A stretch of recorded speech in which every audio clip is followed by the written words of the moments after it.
Good afternoon again, fellow Toastmasters, especially Connie. So I'm not going to talk to you about prepping your speech. You did a great job. You knew your subject matter really, really well. I don't think prepping would have made any difference in this case. You knew what you wanted to say. You had a terrific opening with a vocal variety and the excitement of grabbing us. Your use of your hand are much better than mine flopping around like now. You had purpose and understanding for your hands. Your organization was good, and you actually weaved your call of action throughout the whole speech, which is a very tough thing to do when you have a lot of time to do it.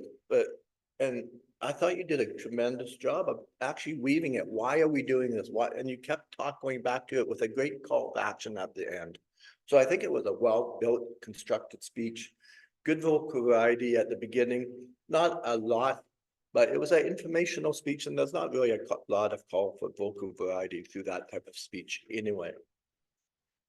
Couple of suggestions that I think you could make. One is you sat here with all this stuff in front of you and with your restriction on height, it's very tough to see you from the back. I don't know if that's something we can do with the room or something you need to do, but I would suggest moving around the stage a bit so we can get more of your actions. It's very tough. I had to watch the screens up until the bingo card to really see your hand actions. So I would suggest walking around so we can see more of your motion and fluidity that you had within the speech. The second thing I'm going to suggest that I know that you worked with Bev to cue the bingo card. I know it was quick notice, but I would still like you have said, okay, Bev, when I say this, have the bingo card up. When you actually stop, say, Bev, cue the bingo card, and she had to take time to have it up on stage. It distracted me because I said, well, maybe you can do a dance or something while we're waiting. Like it was too much of a pause with no purpose in that. So I would like to have seen you eat more.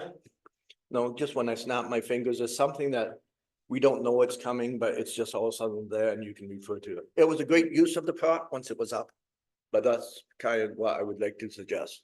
So overall, great organization. You knew your subject. It was well designed with the opening, good call of action. I really like how you weaved it through with a nice deep call of action at the end.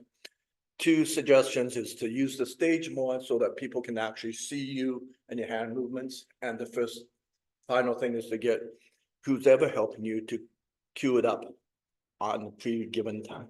So thank you. I always enjoy watching your speech. I enjoy evaluating